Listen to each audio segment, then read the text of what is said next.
আপনারা কেমন আছেন সবাই?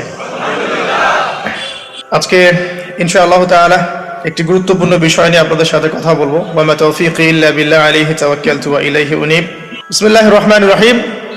আজকে যে টপিকগুলো নিয়ে কথা হয়েছে আপনারা অলরেডি অনেক কথা শুনেছেন। তো আমি আসলে এই পরিবেশ পরিস্থিতি সম্পর্কে আগে থেকে জানতাম। এখানে আসার পর আমি বুঝতে পারলাম যে আসলে আমরা পারিপার্শ্বিকভাবে কোন জায়গায় আছি। এখন ইনস্ট্যান্ট তো এই বিষয়ে অনেক কিছু বলা যায়, কিন্তু আমি ওইদিকে যাচ্ছি না।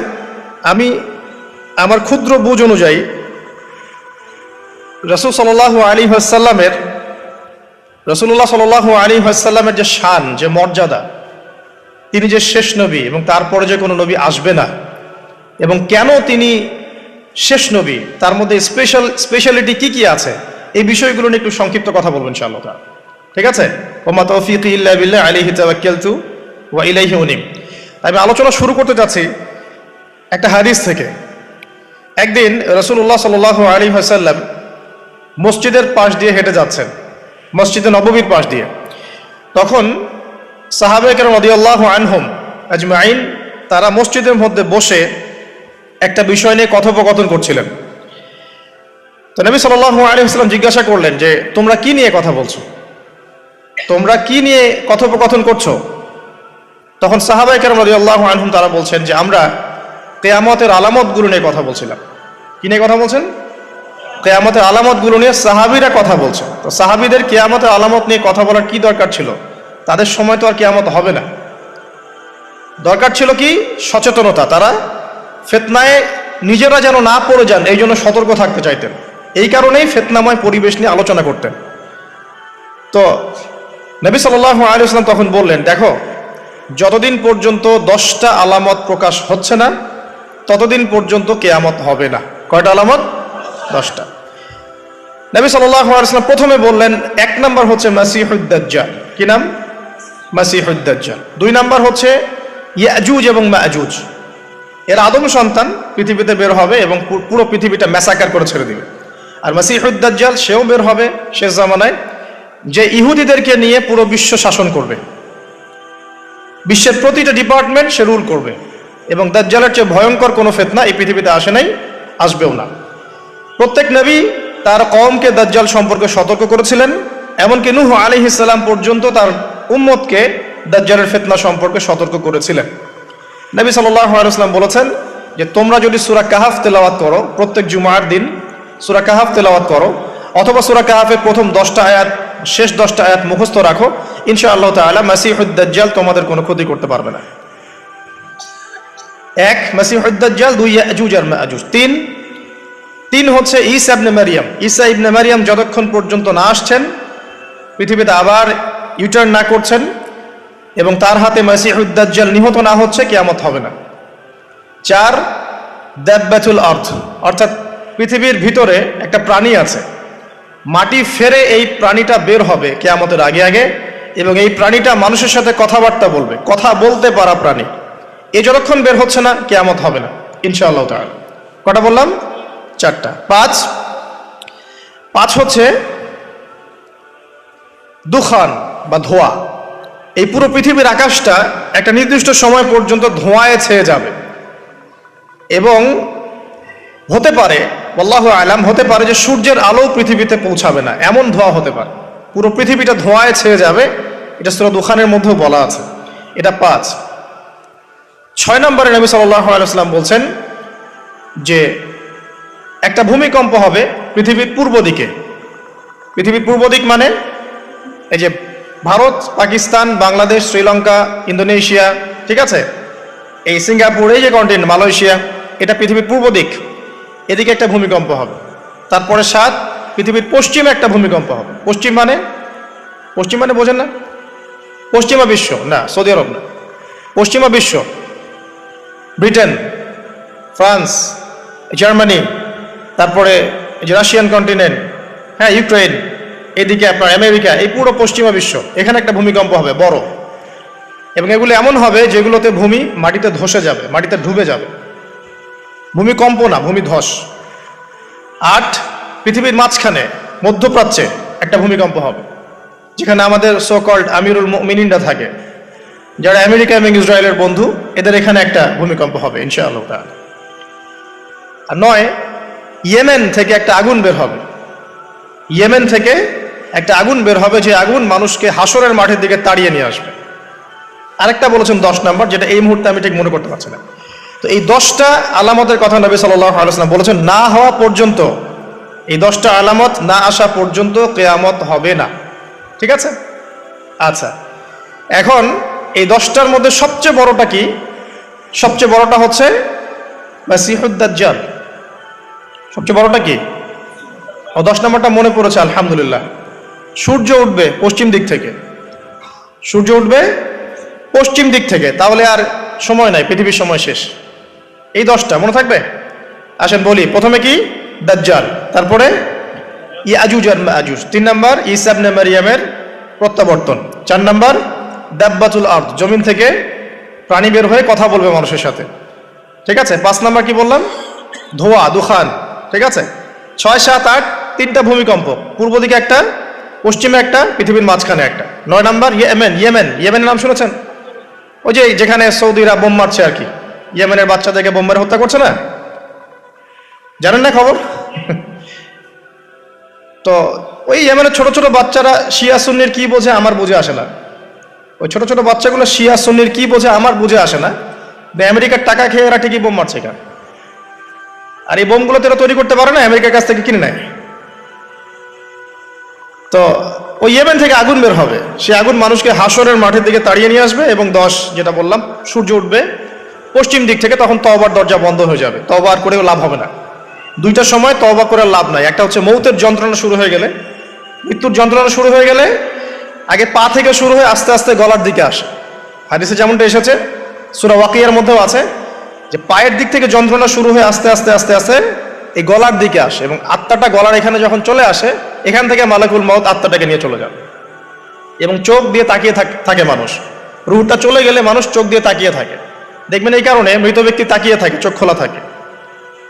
এবং তখন আসমান থেকে সিঁড়ি নামিয়ে দেওয়া হয়, ওই সিঁড়িতে করে আত্মা চলে যাচ্ছে, ও তাকিয়ে দেখে যে আত্মা চলে যাচ্ছে। এবং মানুষ মারা যাওয়ার পরে চোখ জীবিত থাকে অনেকক্ষণ। মেডিকেল সায়েন্স যারা পড়েছে তাদেরকে জিজ্ঞাসা করবেন, মানুষ ডেড হয়ে গেলেও চোখ দেখবেন আরো কয়েক ঘন্টা, হয়তো আরো নির্দিষ্ট একটা সময় পর্যন্ত চোখটা কিন্তু জীবিত থাকে। এই জন্যে চোখ বন্ধ করে দিতে হয়। যাই হোক, যেটা বলছিলাম, যে মৌতের যন্ত্রণা শুরু হয়ে গেলে তওবা করে লাভ নাই, তওবার দরজা বন্ধ। আর পশ্চিম দিক থেকে সূর্য উঠে গেলে তওবা করে লাভ নাই, তওবার দরজা বন্ধ। তো এই 10টার মধ্যে সবচেয়ে বড়টা হচ্ছে মাসিহুদ দাজ্জাল। কেন বড়? কারণ নবী সাল্লাল্লাহু আলাইহি ওয়াসাল্লাম নিজে বলেছেন, পৃথিবীর ইতিহাসে আদম আলাইহিস সালাম থেকে শুরু করে মুহাম্মদ সাল্লাল্লাহু আলাইহি ওয়াসাল্লাম পর্যন্ত এই যে লক্ষ লক্ষ নবী রাসূল এসেছেন, পৃথিবীর এই যে শত লক্ষ বছরের হিস্ট্রি, এর মধ্যে দাজ্জালের চেয়ে ভয়ঙ্কর কোনো ফিতনা আসে নাই। নবী সাল্লাল্লাহু আলাইহি ওয়াসাল্লাম বলছেন, একজন মুমিন ব্যক্তি যদি দাজ্জালকে পেয়ে যায়, সে যেন তার সাথে সাক্ষাতের আকাঙ্ক্ষা না করে, কারণ সে তার সাথে সাক্ষাৎ করলে ঈমান হারা হয়ে যেতে পারে। সে এত বড় ফিতনা হবে, এত বিশাল ফিতনা হবে। এই যে ছোট্ট একটা ফিতনা, সুদ থেকে কি আমরা মুক্ত থাকতে পারছি? সবাই সুদের মধ্যে পড়ে যায় নাই? এই যে মেয়েদের ফিতনা, মেয়েদের যে ফিতনা, বেহায়াপনা, এখান থেকে কি আলেম জালেম কেউ বাকি আছে? সবাই ফিতনায় পড়ে যাচ্ছে আমরা। ফেসবুকে ঢুকবেন, আপনি না চাইলেও আপনাকে দেখা যাবে নগ্ন ছবি দেখতে আপনি বাধ্য হচ্ছেন। টিভি দেখতে বসবেন, আপনি না চাইলেও নগ্ন ছবি দেখতে আপনি বাধ্য হবেন। এই যে ফিতনা, বাঁচতে পারছি না। সুদ থেকে বাঁচতে পারছি না, বেহায়াপনা থেকে বাঁচতে পারছি না। পর্নোগ্রাফি থেকে কেউ বাঁচতে পারে? যে কেউ ফোন চালায় দেখবেন পর্নোগ্রাফির ছবি চলেই আসবে, নগ্ন ছবি চলেই আসবে। আলেম জালেম এভরিবডি আসবেই। তারপরে আপনার মাদক, এই মাদকের ফিতনা থেকে কি সবাই বেঁচে থাকতে পারছে? এরকম অনেক ফিতনা আছে যেগুলো থেকে মানুষ চাইলেও বাঁচতে পারছে না। আমরা হয়তো বাইরে দাড়ি টুপি পাগড়ি জুব্বা লাগিয়ে ঘুরছি ঠিকই, কিন্তু আমরা এরকম সামাজিক ফিতনাগুলো থেকে কেউই সেফ না। এই যে আপনাদের এলাকায় যে ফিতনাগুলো ছড়িয়ে পড়েছে, আস্তে আস্তে বাড়ছে না? এমন ফিতনা বেড়ে যাচ্ছে। তো এগুলো যদি আমাদেরকে গ্রাস করে ফেলতে পারে, তাহলে এই পৃথিবীর সমস্ত ফিতনা একসাথে করলেও দাজ্জালের ফিতনা সমান হবে না। আমি কি বোঝাতে পারছি? পৃথিবীতে চলমান যত ফিতনা আছে, ব্যক্তিগত ফিতনা, পারিবারিক ফিতনা, সামাজিক, অর্থনৈতিক, পলিটিক্যাল, সব ফিতনাগুলো এক জায়গায় করলেও মাসিহুদ দাজ্জালের মতো ভয়ঙ্কর হবে না। এই জন্য নবী সাল্লাল্লাহু আলাইহি ওয়াসাল্লাম বলছেন, দাজ্জালের চেয়ে ভয়ঙ্কর কোনো ফিতনা আসেও নাই, আসবেও না। প্রত্যেক নবী আলাইহিস সালাম তার কওমকে এই ফিতনা সম্পর্কে সতর্ক করতেন। এমনকি এক্সাম্পল দিতে গিয়ে নবী সাল্লাল্লাহু আলাইহি ওয়াসাল্লাম বলছেন, নূহ আলাইহিস সালাম, ওই কত বছর আগের নবী, তিনি পর্যন্ত তার কওমকে দাজ্জাল সম্পর্কে সতর্ক করেছেন। সে কোথায় আছে? সে পৃথিবীতেই আছে। তার কি জন্ম হয়েছে? উত্তর হ্যাঁ, তার জন্ম হয়েছে। সে কি এখন আত্মপ্রকাশ করেছে? উত্তর না, সে এখনো মানুষের রূপে আত্মপ্রকাশ করে নাই।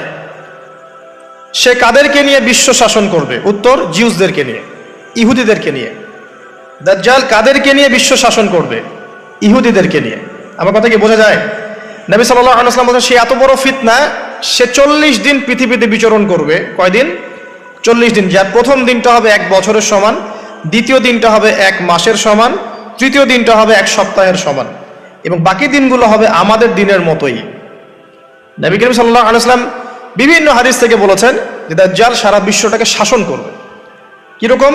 মানে সে ইলাহ দাবি করে বসবে। আল্লাহ পাক তাকে কিছু অলৌকিকত্ব দিবেন মানুষকে ফিতনায় পরীক্ষা করার জন্য। যারা ওর উপর ঈমান আনবে, দাজ্জালের প্রতি ঈমান আনবে, দাজ্জাল ওদেরকে জান্নাত দিবে। তারা এক হাতে থাকবে জান্নাত, এক হাতে জাহান্নাম। মানে অরিজিনাল জান্নাত জাহান্নাম নয়, কারণ জান্নাত জাহান্নাম কি হাতে নিয়ে ঘোরা যায়? যায় না। আমাদের কিছু প্রোটেস্ট্যান্ট মুসলিম ভাই আছে, তারা মনে করে যেটা হাদিসের শব্দ ওইটাই, মানে হাদিসে যেটা শব্দ সেটাই, এর কোন ইন্টারপ্রিটেশন, ব্যাখ্যায় তারা বিশ্বাস করে না। তাহলে এক হাতে জান্নাত এক হাতে জাহান্নামের ব্যাখ্যা আপনি কি করবেন? সত্যি সত্যি কি হাতে জান্নাত জাহান্নাম নিয়ে কেউ ঘুরতে পারে? পারে না। মানে কি? মানে হচ্ছে যদি কেউ দাজ্জালকে অনুসরণ করে, তার আনুগত্য করে, দাজ্জাল তাকে জান্নাতের নাজ নেয়ামত দিবে, পৃথিবীতে নাজ নেয়ামত দিবে। সে স্বাচ্ছন্দ্যে থাকে, তার ফাইন্যান্সিয়াল অবস্থা ভালো হবে, তার স্ট্যাটাস ভালো হবে, পৃথিবীতে ভালো থাকবে। আর যদি কেউ দাজ্জালকে অস্বীকার করে, তার বিরুদ্ধে দাঁড়ায়, তখন দাজ্জাল তাকে অত্যাচার করবে, অন্যায় করবে, জুলুম করবে, তার অবস্থা পৃথিবীতে হেয় প্রতিপন্ন হয়ে যাবে। জান্নাত জাহান্নাম। দাজ্জাল এর বাহন হবে একটা গাধা।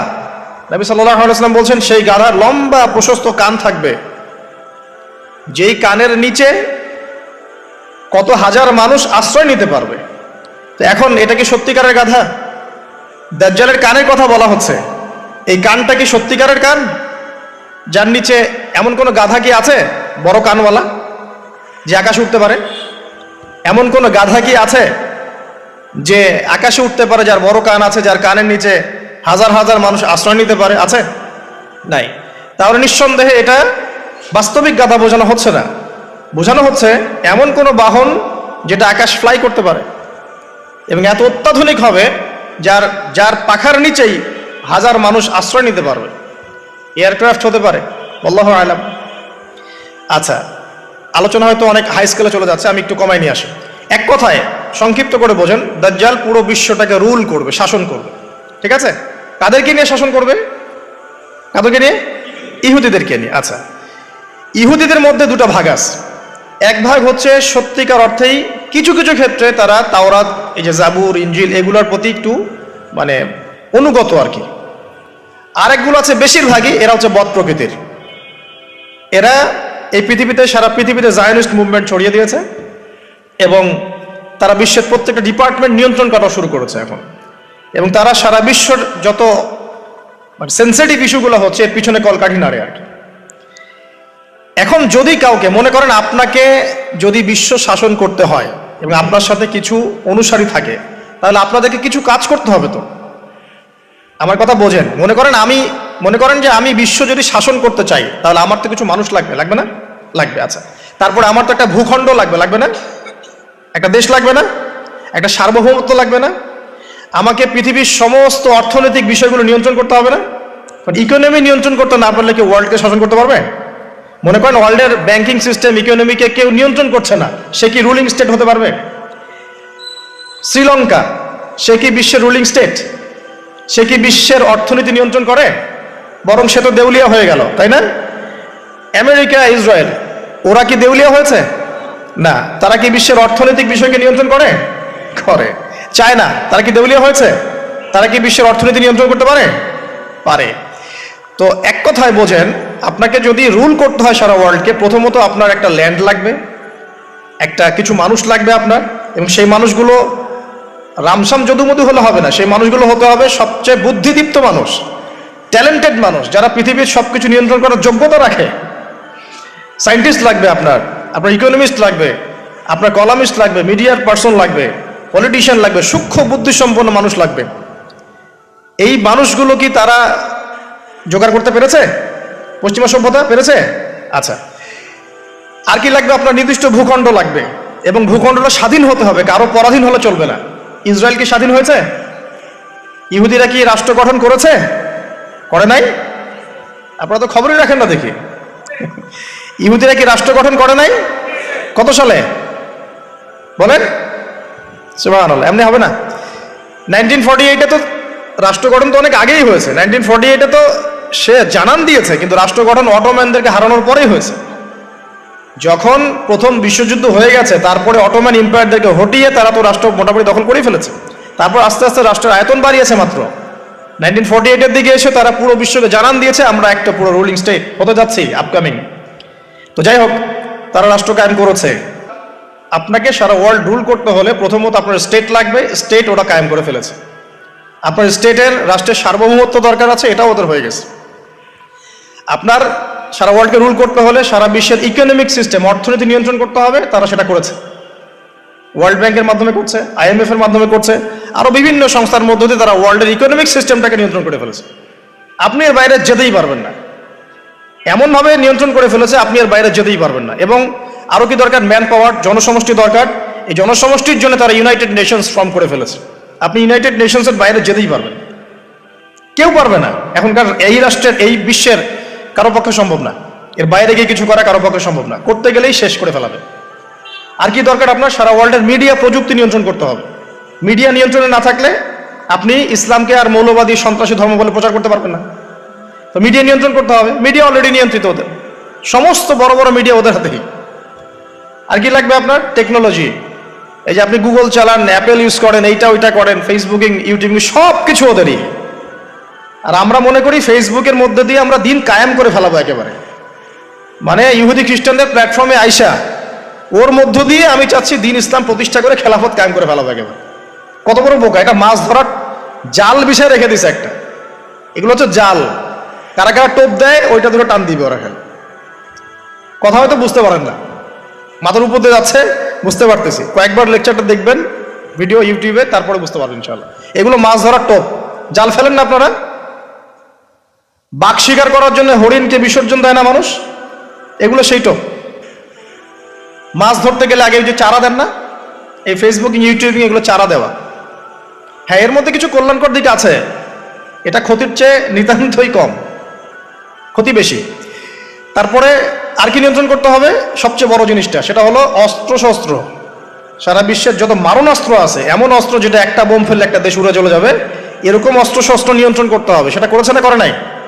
করেছে। এই যে দেখেন, এখন আপনি বুঝতে পারছেন যদি আপনাকে সারা ওয়ার্ল্ডকে রুল করতে হয়, তাহলে আপনাকে এই সমস্ত বিষয়কে রুল করতে হবে। এগুলো রুল না করতে পারলে আপনি ওয়ার্ল্ডকে রুল করতে পারবেন না।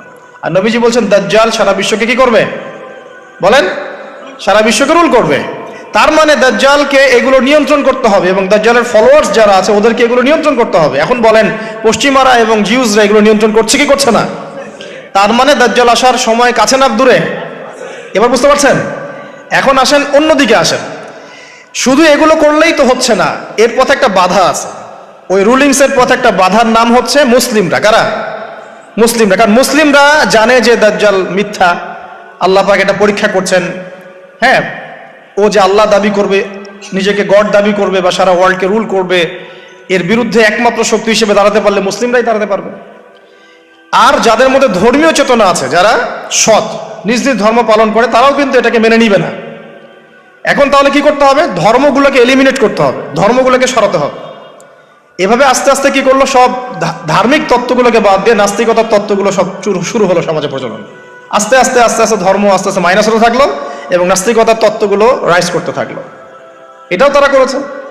তারপরে মুসলিমদেরকে এখন বাধা দেওয়ার জন্য কি করতে হবে? কিছু কিছু জিনিসের দরকার। এই জায়গাতে আসে, বোঝেন ভালো করে। এখন মুসলিমরা হয়ে গেল বাধার কারণ, করতে পারবো না। ওদের কাছে কোরআন আছে, ওদের কাছে হাদিস আছে, ওদের নবী মুহাম্মদ সাল্লাল্লাহু আলাইহি ওয়াসাল্লাম শেষ নবী, এবং মুহাম্মদ সাল্লাল্লাহু আলাইহি ওয়াসাল্লামের ফলোয়ার্সরা প্রায় 1400 বছর বিশ্বটা শাসন করেছে, করে নাই? তাহলে এরা তো বাধা। এখন মুসলিমদেরকে দুর্বল করতে হলে কি কি করতে হবে? তো প্রথমত ওরা ধর্মের মধ্যে অনেক তন্ত্রমন্ত্র ঢুকিয়ে দিয়েছে। ওই তন্ত্রমন্ত্রগুলো আগে একটু বলে নেই। যেমন ওরা মুসলিমদের মধ্যে কিছু মানুষ তৈরি করেছে যারা বলছে যে মুহাম্মদ সাল্লাল্লাহু আলাইহি ওয়াসাল্লাম শেষ নবী না, আরো নবী আসতে পারে। ঠিক আছে, এই যে ইমান হারা করে ফেললো আপনাকে আস্তে আস্তে। মুসলিমদের মধ্যে কিছু মানুষকে তারা তৈরি করেছে যারা বিধর্মী হয়েও দেখবেন ইসলামের লেবাস পোশাকে দিন প্রচার করছে, এরকম লোক আছে।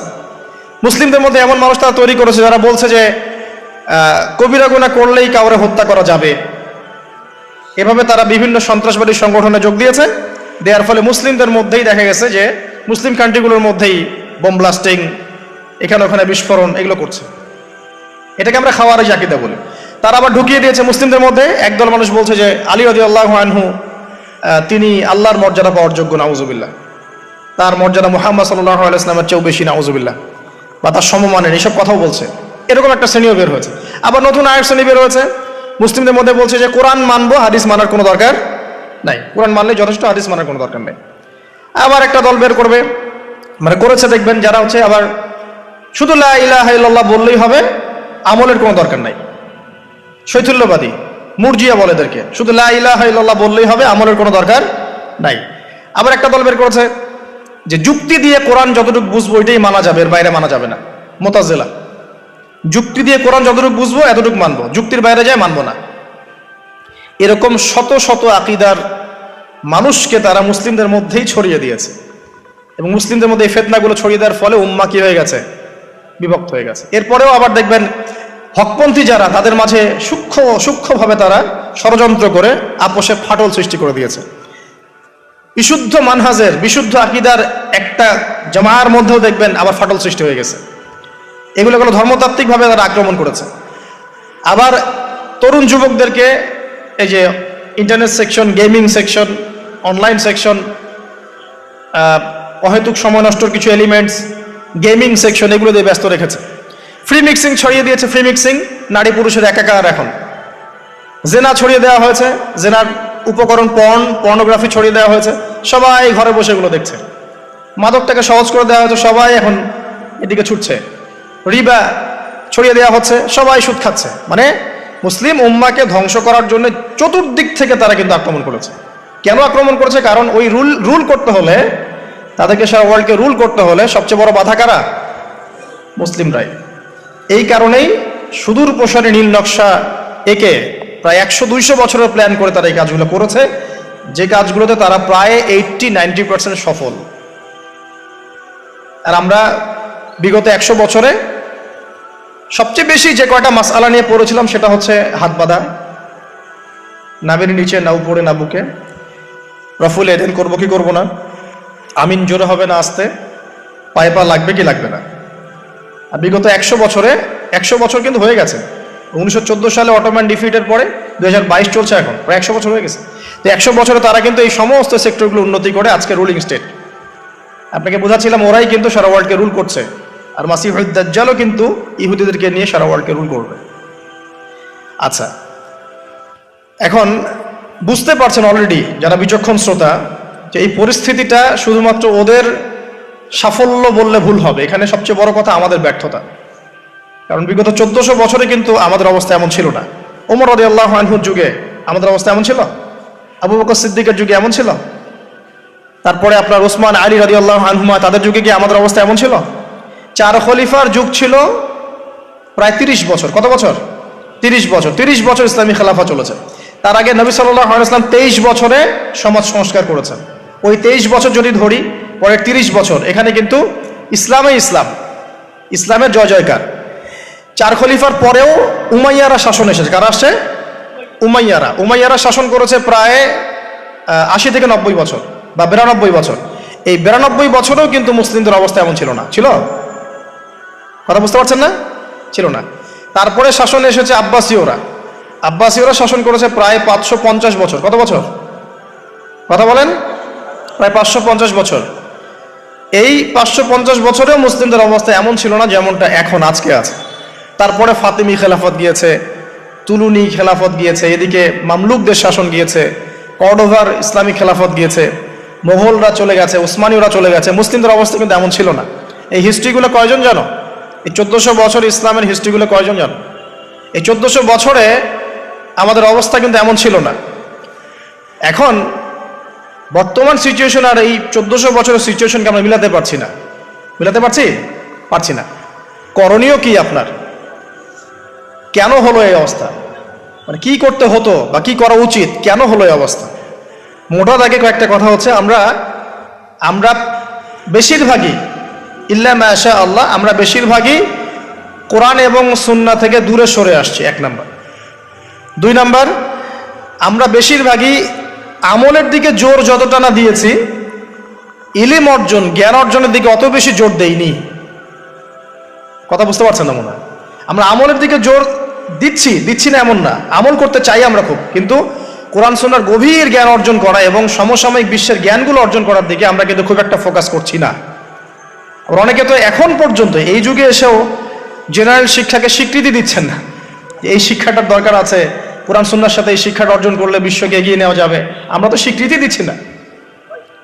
ইংরেজি শিখলে এখনো অনেকের চুলকানি হচ্ছে, না দরকার নাই, ম্যাথামেটিক্সের দরকার নাই, সায়েন্সের দরকার নাই, আইসিটির দরকার নাই, হ্যাঁ, আন্তর্জাতিক বিশ্ব সম্পর্কে জানার দরকার নাই, এগুলো কিন্তু আমরা এখনো ঢুকাচ্ছি না, ঢুকালেও খুব লো স্কেলে, যেটাতে খুব একটা কাজ হচ্ছে না। তো দেখেন, আমরা আমলের দিকে খুব ফোকাস করেছি ঠিকই, কিন্তু পরিপূর্ণ জ্ঞান অর্জনের কনস্ট্রাকটিভ সিলেবাসের দিকে আমরা কিন্তু সবাই ফোকাস করি নাই। বিগত 100 বছর আমরা পিছিয়ে আসছি এখানে। আবার যারা জেনারেল লাইনে পড়েছি আমরা বেশিরভাগ, তারা মাশাআল্লাহ 20-25 বছর পড়েছি, এখানে আবার আমরা ইসলামটা পাই নাই, এখানে ইসলাম থেকে আমরা আবার সরে আসছি। আমরা অনেক কিছু শিখেছি, ডক্টর হয়েছি, ইঞ্জিনিয়ার হয়েছি, পলিটিশিয়ান হয়েছি, ইকোনমিস্ট হয়েছি, কিন্তু ইসলামিক বেসিক জিনিস জানি না। অজুর ফরজ জানি না, নামাজের ফরজ, ওয়াজিব, সুন্নাত, মুস্তাহাব জানি না, আছে না?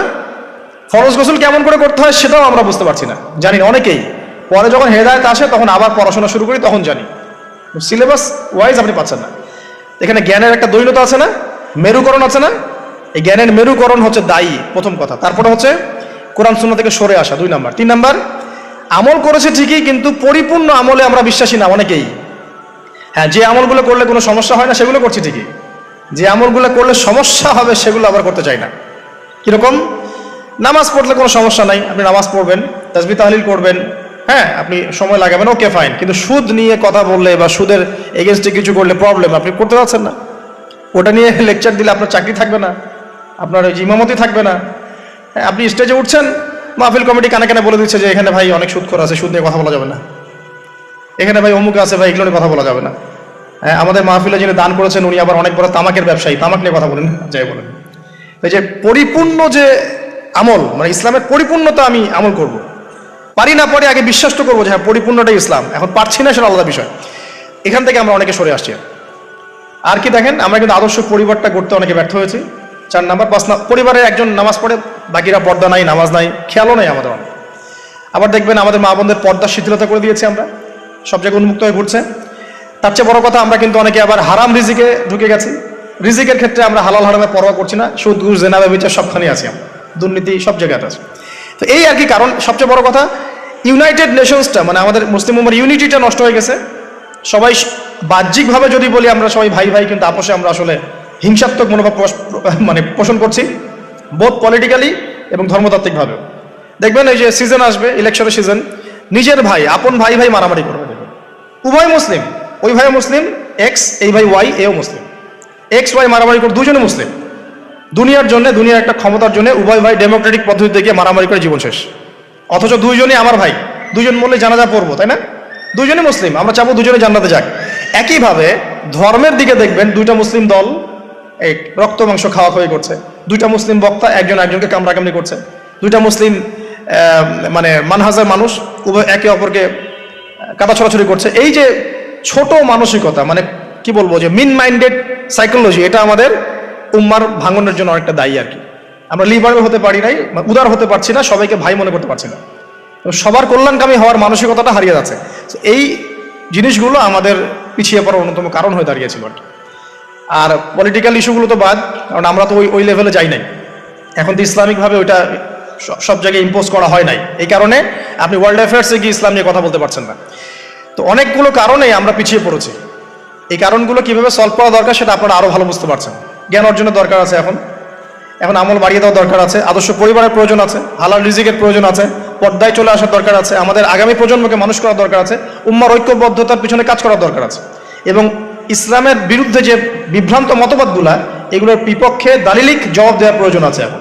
তো এভাবে কিন্তু আমরা আবারও ওই নতুন জায়গায় আসতে পারবো ইনশাল্লাহ। আমি হতাশাবাদীদের অন্তর্ভুক্ত নই, আমি ব্যক্তিগতভাবে, এবং এই উম্মাহ কখনো হতাশ হবে না ইনশাল্লাহ। কারণ নবী সাল্লাল্লাহু আলাইহি ওয়াসাল্লাম মাত্র 23 বছরের মধ্যে যদি আইয়ামে জাহিলিয়াতকে পরিবর্তন করে ফেলতে পারেন, তাহলে সেই আল্লাহ যদি জীবিত থাকেন, সেই নবীর সুন্নাহ যদি জীবিত থাকে এবং সেই কোরআন যদি আমাদের হাতে থাকে, আজকেও সম্ভব সারা ওয়ার্ল্ডের প্রেক্ষাপট পরিবর্তন করা। আমরা বড় স্বপ্ন দেখতে চাই, ছোট স্বপ্ন দেখবেন কেন? বড় স্বপ্ন দেখবেন। এই স্বপ্নের উপর দাঁড়িয়েই তো ইনশাআল্লাহ ইমাম মাহদী এই বিশ্বে ইসলাম প্রতিষ্ঠা করবেন। করবেন না? তিনি কেমন করে করবেন? তিনি তো একা, কেমন করে করবেন? নিঃসন্দেহে তার কিছু মানুষ থাকবে যারা তার মতো করে চিন্তা করে, যারা পরিপূর্ণ ইসলাম পালনে নিজেকে উৎসর্গ করতেও প্রস্তুত থাকবে। এমন তো কিছু মানুষ তিনি নিয়ে আসবেন। তিনি তো পারবেন। ঈসা ইবনে মারিয়াম তো আসবেন, আমি বললাম 10টা আলামত, তার মধ্যে একটা হচ্ছে ঈসা ইবনে মারিয়াম আসবেন এবং তিনি এই জুলুমের ভিত্তিটা উপড়ে ফেলবেন। এটা কি এমনি এমনি হবে? অনেক ত্যাগ হবে, অনেক তিতিক্ষা হবে, অনেক পরিশ্রম হবে। হ্যাঁ, তাদের ইফোর্ট থাকবে। সারা বিশ্বের মধ্যে ইসলামটা আল্লাহ যাদেরকে পছন্দ করবেন তাদের মধ্যে দিয়ে ছড়িয়ে দিবেন। একবার না একবার কিন্তু এটা হবেই। আমরা জানি আসন্ন সময়গুলো তাদের বিশ্বকে ডমিনেট করার সময়, কিন্তু তারপরে একটা যুগ আসবে যেই যুগে ইসলামের সোনালী সকাল কিন্তু আবারও দেখা যাবে ইনশাআল্লাহ।